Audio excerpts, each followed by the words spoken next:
Well, howdy friends and neighbors, I'm Brian Hilligoss, and welcome back.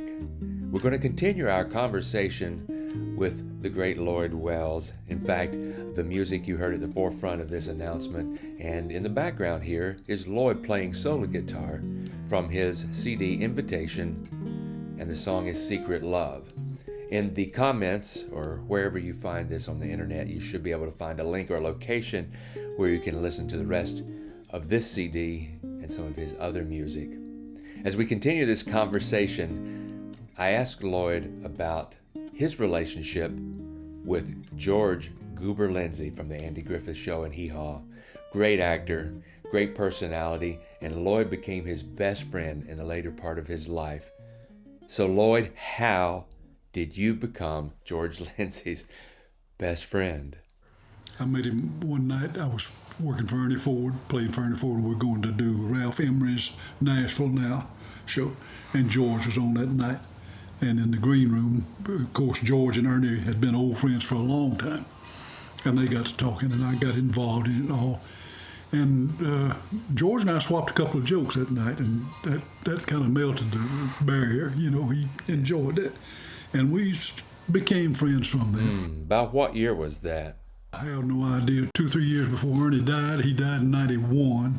So, yeah, 87, 88, 89, whatever, somewhere along there. Oh, okay. If you remember, he was on Hee Haw, and during the last, whenever they canceled Hee Haw, there was the bright idea to have Grandpa and Lulu and a bunch of those folks and George do a live show in Opryland called Hee Haw Live. And we did that, and I got to know him. He was big friends with Grandpa, just loved Grandpa, thought he was the funniest man you'd ever known, you know. And I just became close to him. And after Hee Haw was done, I don't live but about maybe 3 miles from where he lived.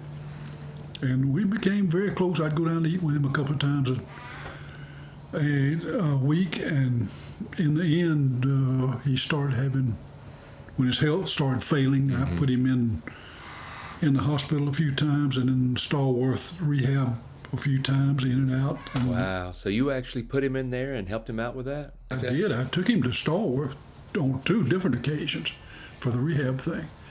His son, George, and his daughter, Cameron, both lived in California, so they never knew when he was going to get sick or anything. So we, you know, it just evolved that we became real tight, you know. Wow, that's great. You know, I recall a story that you told me one time about him showing up at your house with a cake. Was it your birthday or something? I had surgery or something, and I was at the house, and he called up, wanted to go eat, and I said, I can't go, George. I can't make it. And I mentioned something about it. It must have been my birthday, anyway. And later on that afternoon, I got a knock on the door. I went and opened the door, and he's standing there just with that look that he had, only he had. And in his hand was a cake box. And he just walked in the back door and put the cake box down on the... Wow, so you had no idea he was coming at all? No, just showed up. Oh, my goodness. We opened up the cake box, and Brian, it was the ugliest cake I've ever seen in my life. It was a birthday cake, but he had gone somewhere and had it made specially. And it had toys and pictures and all kind of junk laid on it. And we sat down and ate a piece of cake apiece. You know, Louise came in, we ate cake, and he got him left. We would do that every once in a while. That's nuts, man. Oh, wow, that's funny. I'll tell you this, just because I think about it, one year, he sent Louise and me a Christmas present of a block of salt. You know what I'm talking about, for the cows to lick on. He sent that to you? He sent that. It came to us. And we put it on the deck, sat back on the deck, and every week he'd call up and say, how far down have y'all licked on that salt? Why did he send you that? Just nuts. Wow, that's a great story, Lloyd. Thanks for sharing that with us. For folks who didn't catch the beginning, we're talking about George Goober Lindsey from the Andy Griffith Show, and I can't remember exactly how long he was on there.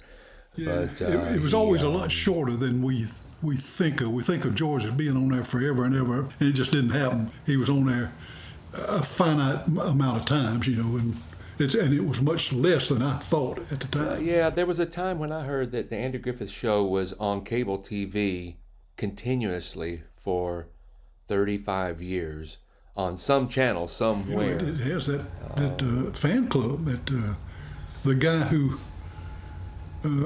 Jim Clark, who is he lives right down to the end of my street, and he has the right to write the cookbooks, the Mayberry cookbooks and the Andy Griffith cookbooks and all that. Nobody else does. He puts those together. So if you see anywhere, they're by Jim Clark. Wow. Well, no kidding.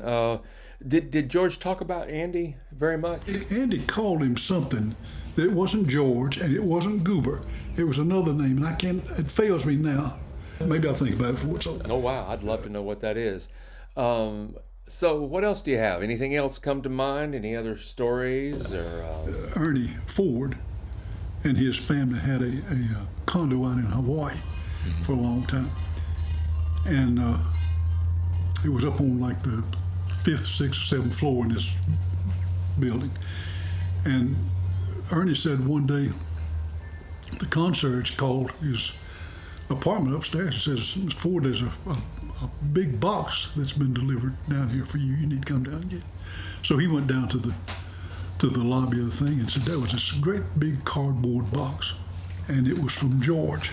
Oh my goodness! And what was in there? Chenille bedspread. Do you remember chenille bedspread? For sure. No explanation whatsoever. It was a brilliant color. I can't remember what it was, but said there's no explanation for it. And said Ernie said there wasn't any way he was taking that back to his apartment and let his wife see it. So one of the girls there in the lobby took the thing. He's nuts, man. You told me a story once about him, about George when he was on his way out. What do you remember about that? Maybe a better visual than it is an audible, but I'll tell you anyway. He had been in the hospital several times, and approaching the end, and he had finally gone comatose a few times, but we knew it was close. And went to the hospital, and the woman that helped take care of him and a man who helped take care of him were there, and they had just called his daughter and his son to come. That it was approaching the end of the thing.